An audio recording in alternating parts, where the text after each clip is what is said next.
So we got one more thing to look at in Street Fighter V before we cast this game down into the heavens. Wait, no, fuck. Anyway, yeah, there's the DLC story. We can look at that. It's an 8 gig download, which is fucking crazy.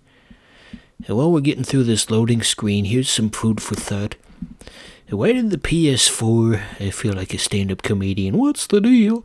But anyway, why did the PS4 storage requirements things always just fucking lie to you about how much storage they need? Like, I had 22 gigs left on my PS4, and the story was gonna be 8 gigs, so naturally I thought, okay, I get enough for that, and then you try to download it, and they're all, can we get a little more? And don't lie to me, Sony. What's going on here? Stick to the topic at hand. Let's Play audiences get upset when you go off script. He's going off the grid. Holy shit! He's taking Roy off the grid. What the hell are you? Ooh, a scary is happening. And Snake Man is he's biting Charlie from Street Fighter, and he's turning into a pile of goo, I think. And there's the butterfly from Pinocchio. He's gonna turn Charlie into a real boy. I knew a kid in school once for like maybe 3 weeks his catchphrase was, I'm a real boy. And then he just kinda stopped. And our guy woke up in a sarcophagus for some reason. And there's well, you can probably already figure that out. This is just nonsensical garbage. I'll let the cutscene talk for a moment.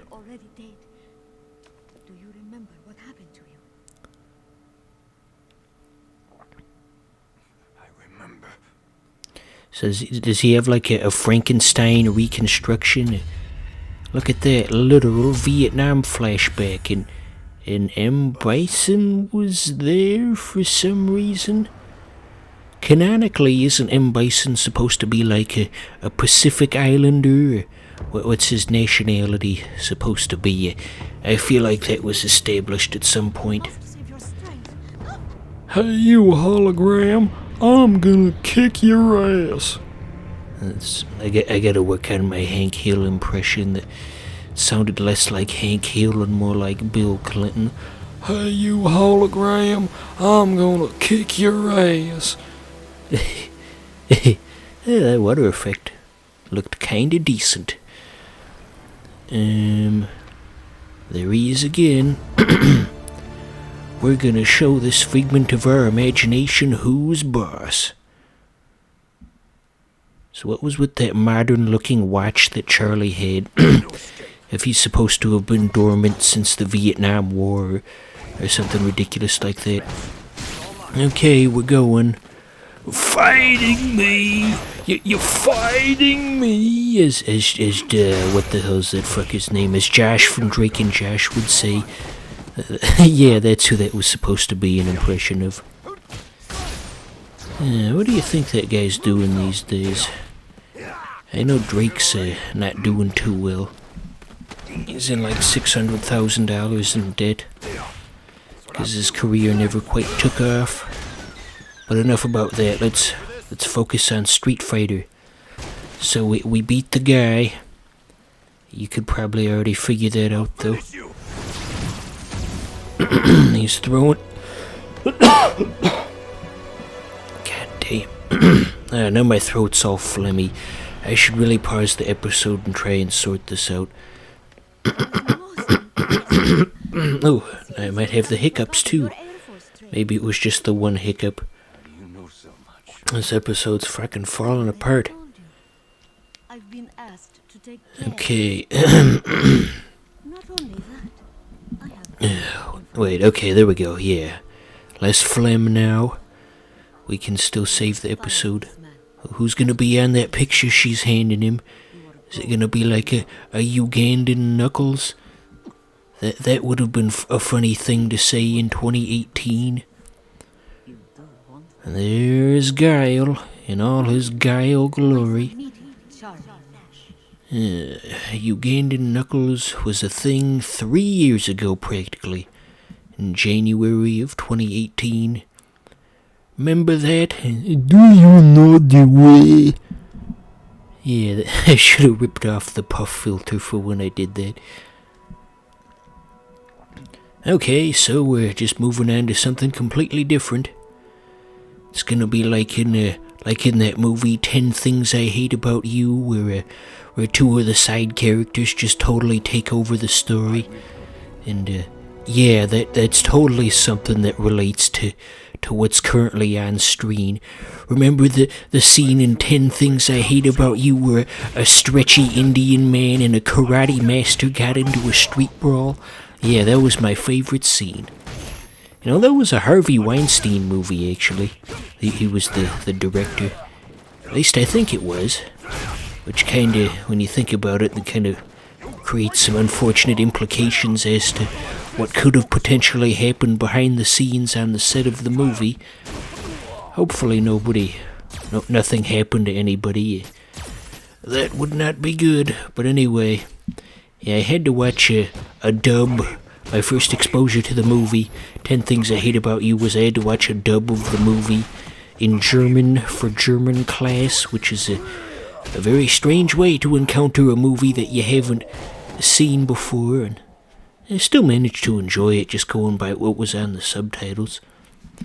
I don't know if I could do that today. Social media has trained my brain to skim, and I feel like the subtitles would go by too fast for me to be able to really digest them. Okay, so why did we beat the snot out of that nice elderly floating man? We may never know.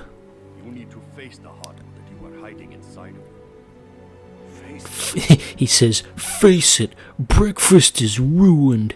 You know what that's a reference to? Uh-oh, here's the scary dreadlocks man from earlier. I'm seeing a theme here. He just goes all over the world screwing with people with his weird goopy powers and his ability to come out of sheep like we saw previously. He's just full of surprises. I think this next match is the one where things get weird. You get to see that. Oh yeah, and he can teleport too, apparently. Is that a move Dhalsim can do in the game? Can he teleport? I know he has the fire and the stretchiness, but I don't think I've ever seen him do the instant transmission before. Look at that, he's got crazy Blanca hair. Okay, yeah, this is the fight where something weird happens. I guess my brain just kind of shut off, and I got confused as to which character I was. I thought I was still Ryu, and I didn't understand why the game wasn't reacting. And so that this, you can see me testing out the controls here.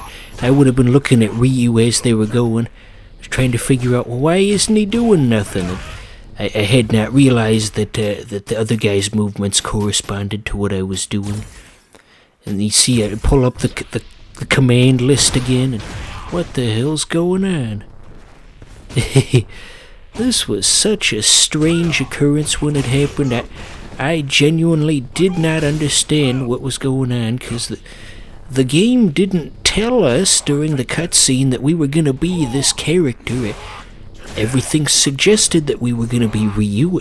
Why wouldn't we be? Why would they switch it without telling us? Doesn't make a lick of sense. So yeah, the computer's going to win this match due to my gross incompetence, as you will soon see. Maybe we'll run into the timeout. It's been like 2 months since this was recorded. Okay, no, he beat us. So I guess we'll give it another go. I figured it out on the second attempt. I don't know why I stayed on this menu for so long. Okay, here we go. Now we can actually play the game like normal people. Play the game. Wanna play the game, something Japanese. you ever see that commercial for Super Mario RPG where they get the singing piranha plants and they'll sing like, "Gonna play the game, Hatsune ba ba ba ba ba." Yeah, that was a good commercial. You probably got no idea what I'm talking about, do you? So down goes Ryu. Wonder how they did the effects on that guy's hair that doesn't look like normal 3D animation. It had like a weird glow to it. He's very angry. So I've been watching lots of Bill Burr clips when he goes on Conan O'Brien, and Bill Burr's a funny guy. I'd imagine there's probably not going to be a whole lot of overlap. Wait, what's going on here? Okay, so the Karate McGee almost was taken over by the purple, but then Stretchy McGee teleported in front of him, which blocked Hair Guy's attack. And so I guess Ryu's back to normal now. Whatever, this is just fucking stupid. Who writes this stuff? So anyway, finishing up my point. Bill Burr's a funny comedian. There's probably not a whole lot of overlap between Let's Play fans and Bill Burr watchers, but give him a look when you get the chance. He's a guy who says what he means. But don't try to personally contact him or annoy him in any way. I don't like it when people do that. We don't have enough time left in the episode to tell this story. Well, maybe I can do it quickly. Anyway, there was a Bill Burr podcast type thing once where he watched an episode of One Punch Man, and the fans were very disappointed that someone like him would watch an episode of anime, and I was just thinking, I hope the anime fans out there don't get overzealous and it turns into like a contest to see who can show Bill Burr the weirdest anime thing, and that would really ruin it. And thankfully that didn't happen though, so I guess there really wasn't much of a point in saying this. So that's the end of Street Fighter V, by the way. We could continue with the whack-ass story, but I think you get the gist.